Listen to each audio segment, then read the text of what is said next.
Benvinguts un altre cop avui al programa Mentri Mentres. Ens centrem en l'obra de l'Eduard Girbal Jaume i per això hem convidat a la seva editora, l'Agnès Prats i Soler. Agnès, benvinguda. Hola, moltes gràcies. Ara, Edicions 1984 ens ha presentat La reencarnació de la matèria i altres relats. Tu tens el plaer de fer-ne l'edició i després acompanyar-me un petit epíleg.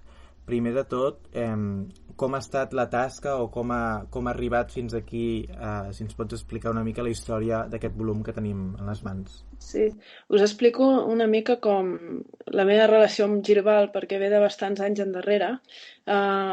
Girbal el va com redescobrir, entre cometes, l'Enric Casasses, i que l'anomenava en un article que va escriure, i llavors el Cots, l'editor de 1984, el va contactar i li va dir: ostres, això estaria molt bé publicar-ho. I llavors va ser quan el 2005 es va publicar el primer dels seus llibres, que el tinc aquí, us l'ensenyo, que és L'estrella amb cua. Val? Jo el vaig ajudar una mica a fer la primera passada del text, val? A l'Enric, i després vam fer l'any següent La tragèdia de Cal Pere Llarg, que són les seves dues novel·les del cicle novel·la de la Terra, val? I després, així va ser com jo el vaig conèixer, o sigui, en matèria, entrant en matèria directament. Després, al cap d'uns anys, em vaig posar a la Universitat de Girona a fer la tesina sobre Eduard Girbal i llavors, mentrestant, vaig preparar l'edició de l'altre volum d'aquesta trilogia, que és Oretjol de la Serra, que aquesta ja la vaig fer jo soleta. I bueno, amb el meu treball de recerca sobre Girbal vaig localitzar diferents contes que són els que ara s'han publicat, que em fa molta il·lusió perquè ho vaig proposar jo a l'editorial perquè estaven molt engrescats amb aquest escriptor, no? I m'havien dit, si trobes més coses, tal, i llavors un dia parlant amb el Josep Cots em va comentar. Jo li vaig dir que havia trobat uns contes que valien molt la pena i llavors, va dir, doncs va, vinga, fem-ho. El que passa és que és un projecte que ha anat allò saltant de pla editorial en pla editorial perquè, el món aquest de les editorials va molt així. I res, ara estic supercontenta de que hagi pogut sortir, no? Perquè és el primer llibre que no és un encàrrec, sinó que és una iniciativa meva que he dit, va, fem això. I m'han dit, sí. I això, i em fa molta il·lusió, és aquest. La reencarnació de la matèria i altres relats. En realitat són tots els contes que fins ara hem trobat d'Eduard Girbal, que és un autor molt desconegut i llavors, per tant, tot el que va sortint és com fa molta il·lusió perquè és un descobriment. Sí. Exactament, potser seria la millor paraula parlar de descobriment, perquè si d'alguna manera aquests autors, i potser després ho parlarem, però amb altres com passaria amb alguns contes de la Víctor Català o el seu teatre, se'n fa un descobriment, no hi ha una tradició que l'hagi llegit. I no sé fins a quin punt això ho fa més fàcil o més difícil que un lector, ara a 2020, se n'apropi.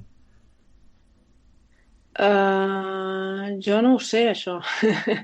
Però la veritat és que Girbal val molt la pena, val moltíssim la pena, perquè és un autor amb una riquesa lingüística espectacular. Espectacular. O sigui, és un tio que va anar durant èpoques bastant curtes en un poble perdut a l'exterior i va ser capaç de xuclar com una esponja la parla d'allà i reflectir-ho a les seves obres. I això jo no ho conec amb ningú, perquè clar, jo he treballat amb grans mestres de la prosa catalana, però que són natius del lloc, del català que reflecteixen, l'han mamat tota la vida. I clar, a mi el que em sorprèn del senyor Girbal és això, que sigui capaç de reflectir d'aquesta manera, que tingui no només de tenir una orella, sinó de també retenir la informació i després saber-la col·locar bé, no? Clar, Víctor Català, per exemple, té un català. Prudenci Bertrana, que també l'he editat, tots els contes, també. Joaquim Ruyra, clar, són grans mestres de la prosa. i el català seu és riquíssim, no? Però això del Girbal a mi em sembla absolutament fascinant en aquest sentit. I jo crec que, bueno, no només és que tingui una riquesa lingüística brutal, que ara ens convé molt, perquè el català es va empobrint molt ràpidament, però no només és això, sinó que és divertit de llegir, que té un sentit de l'humor molt fresc i llavors, vull dir, no és que t'avorreixis, vull dir, tens ganes de saber què passa, no? Almenys jo com a lectora m'ha passat això, no sé, jo crec que la gent el pot sentir molt proper, també per la seva manera d'escriure, no? Que és molt oral, molt fàcil. Això crec que ho subratllaves en més d'una entrevista, que és el tema de l'oralitat. Com s'aproxima amb el llenguatge des de l'oralitat i no fent-ho així més distant o més poc prosaic. I això em semblava molt interessant. Quins mecanismes creus o com ho podríem explicar per a algú que encara no s'hi hagi aproximat que transposa aquesta oralitat al text? Així, a trets bàsics i generals. Bueno, és com una manera de narrar com molt propera a la rondalla, potser, no? Que jo m'imagino, no? Fa anys, no? A la vora del foc, la gent gran explicant històries, no? Doncs és una mica aquesta manera de parlar, no? De vegades fa servir molts adjectius que són molt redundants o és una mica exagerat amb certes coses, no? I de vegades això també fa servir aquest mecanisme de dirigir-se directament al lector, de tu a tu, de fer-li bromes, de comentar la jugada una mica, com si et conegués de tota la vida, no? No sé, és una manera, per exemple, molt diferent del que seria Víctor Català. Víctor Català té un estil molt més pausat, molt més reflexiu, té potser Girbal té una manera d'escriure com molt impetuosa, tal com raja, no? Potser. I Català, en canvi, doncs fa unes frases potser més llargues o més, no sé, té una construcció diferent, no sé com dir-ho, sí. Això és molt interessant i després hi ha un fet que jo crec que potser marca també el fet de que Eduard Girbal, Jaume, pugui haver arribat o no a altres generacions, que és que no va acceptar o no va introduir la normativa promoguda pel Pompeu Fabra, no? No sé si també ens podries explicar d'alguna manera aquesta tensió amb la normativitat de Pompeu Fabra i com ell no va voler acceptar i adoptar a nivell ortogràfic. A veure, és que, clar, aquí s'ha d'entendre una mica el context de l'època, perquè tot el procés d'ortografització del català va ser un procés molt controvertit i que va durar bastants anys. Val? Llavors hi va haver un punt d'inflexió que va ser quan van aparèixer les normes ortogràfiques, que va ser el 1913, i va passar una mica com ara ha passat amb els diacrítics, no? Que una norma ortogràfica que surt com a tal es va implementant, diguem, a poc i per diferents sectors es va acceptant, doncs, paulatinament, progressivament. Val?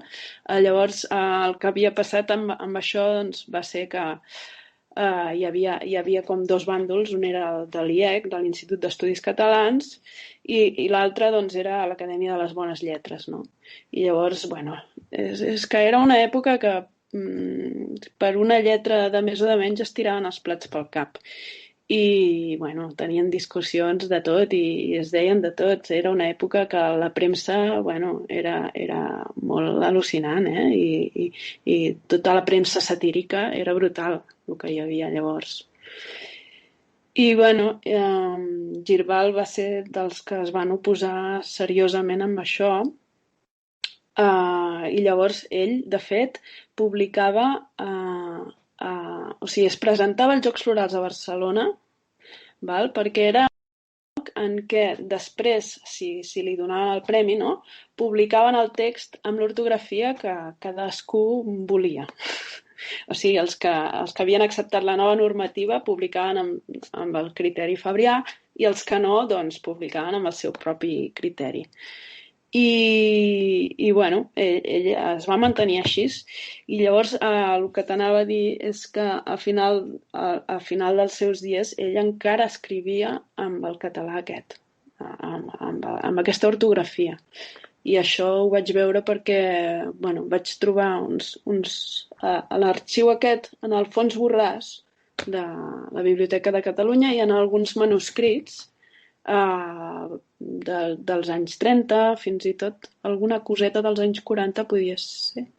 No, l'últim era en castellà ja, que hi havia. I després hi ha tota una cosa que encara no ha sortit gens del Girbal, que és que ell era de dretes. Val? És una cosa una mica curiosa, perquè té uns personatges que dius, ostres, aquest tio és de dretes, no? Perquè són molt potents i són com molt transgressors. Doncs sí, era de dretes, era de la Lliga Regionalista i era, amb algunes coses, doncs, bastant centre-dreta, per això. Però, com molts de la Lliga, després es van posar del bàndol dels franquistes. I ella esperava que arribessin els franquistes aquí. I va morir ben bé sol i abandonat. Vull dir, no sé. Té un final una mica trist, Girbal. I li vaig descobrir també uns articles que, eren bastant fatxes, per dir-ho així, directament. Com a mínim, una bona biografia, que d'alguna manera a vegades fa falta també un treball biogràfic de totes aquestes figures literàries no? de finals, acaballes del segle XIX, inicis del segle XX, potser ajudaria també a entendre totes aquestes contradiccions que estàs assenyalant i que semblen molt interessants. Sí, de fet, jo vaig escriure una biografia, que la vaig fer fa un parell d'anys, amb una ajuda de la Institució de les Lletres Catalanes. El que passa que això no ho he publicat perquè, jo tenia la idea de fer una cosa més pel públic en general, no massa especialitzada. El que passa que em vaig trobar que tenia molt poc temps per fer-ho, perquè ho havia d'entregar amb una data límit i llavors, clar, va ser un text que no era tan amable. Tenia moltes notes al peu i molta informació molt espessa. I llavors tinc ganes de fer-ho algun dia una mica més a la meva manera, no? Però sí, clar, això em va permetre investigar bastant sobre el tema i he anat trobant coses molt curioses de la vida del Girbal. A part d'aquests últims anys, no? Que va acabar bastant tocat del bolet, hi havia el seu germà, el Ferran Girbal, que era un traductor. Vaig trobar per internet que havia escrit un llibre sobre hipnotisme i me'l vaig comprar, encara me l'he de llegir. Hipnotismo y sugestión. No sé, van sortint coses així. O, per exemple, que el Girbal, això encara no ho he explicat enlloc, però havia estat treballant de secretari amb una companyia de recollida de les escombraries, que els hi van adjudicar la recollida de limpieza, recollida d'escombraries i neteja dels carrers de Barcelona, als anys 10 i pico, o 13 o així. Vull dir, era l'època en què va començar a escriure prosa. I, resulta que hi va haver bastants litigis amb l'adjudicació aquesta i llavors, quan van poder començar a treballar, llavors, va resultar que va ser un desastre total, que els hi faltava material, que hi va haver una vaga de treballadors, que tots els carrers estaven plens d'escombraries, un pollastre bastant al·lucinant.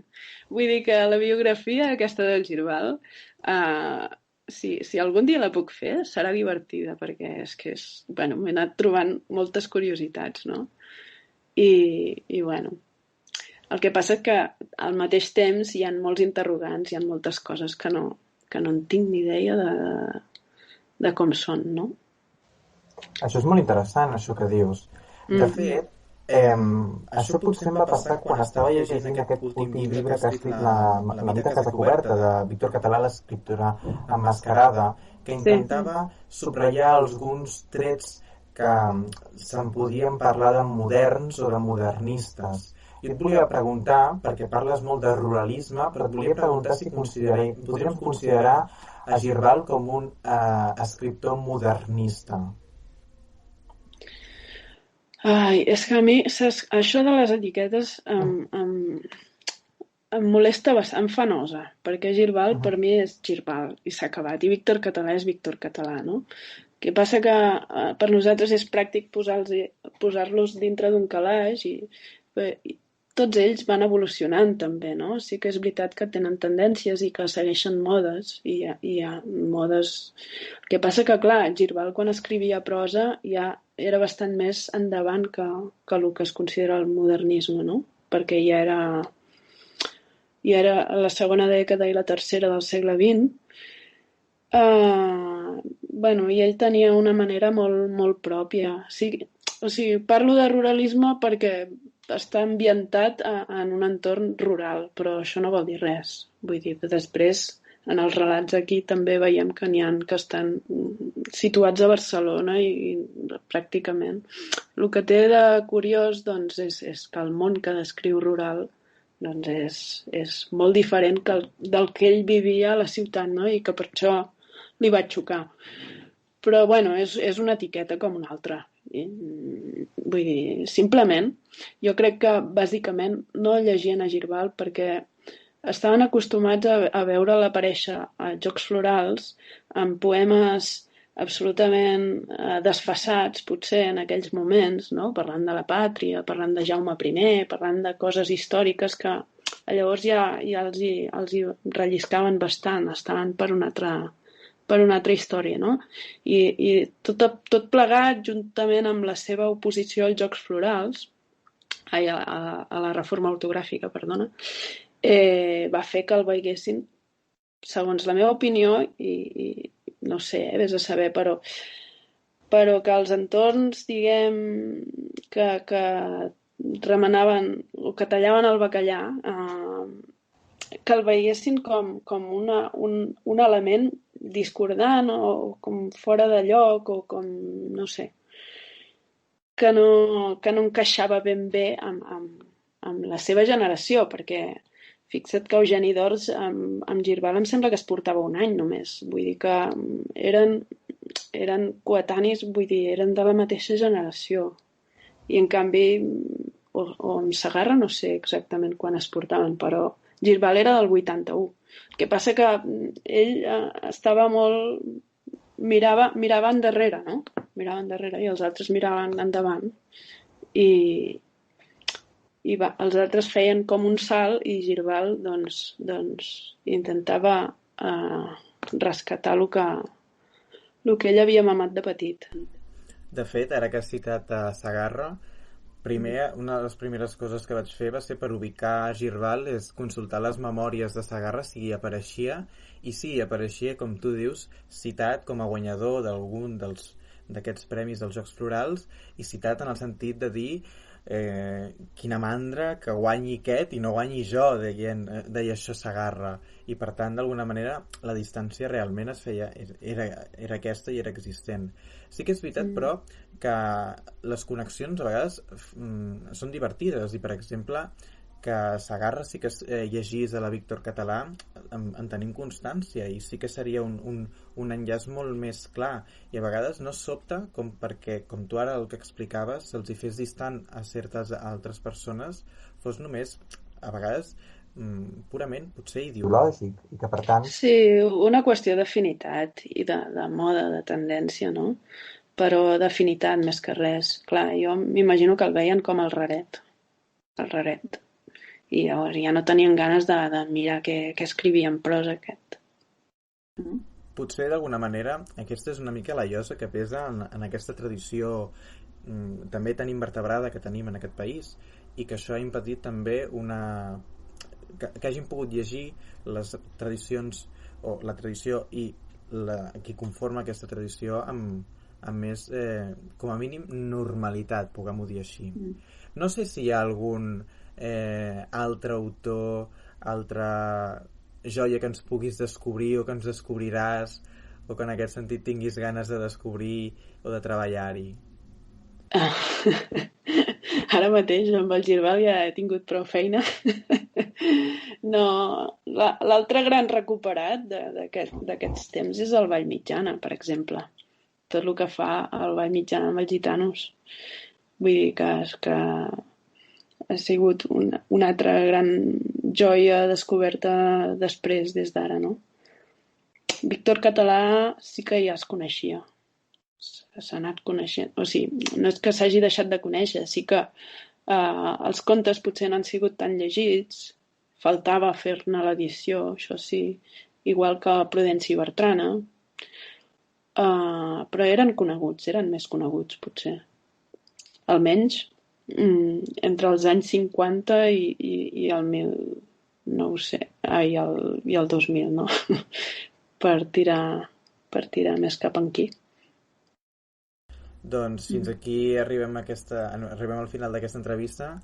Moltíssimes gràcies. Per la gent que encara ens estigui escoltant, recordar el títol, La reencarnació de la matèria. He de dir que aquest llibre l'he vist en moltes llibreries. Espero doncs que realment arribi a molta gent i que molta gent descobreixi aquesta joia de relats de l'Eduard Girbal. Jaume, moltíssimes gràcies, Agnès. Gràcies a vosaltres. Moltes gràcies i fins aquí el programa. Que vagi molt bé.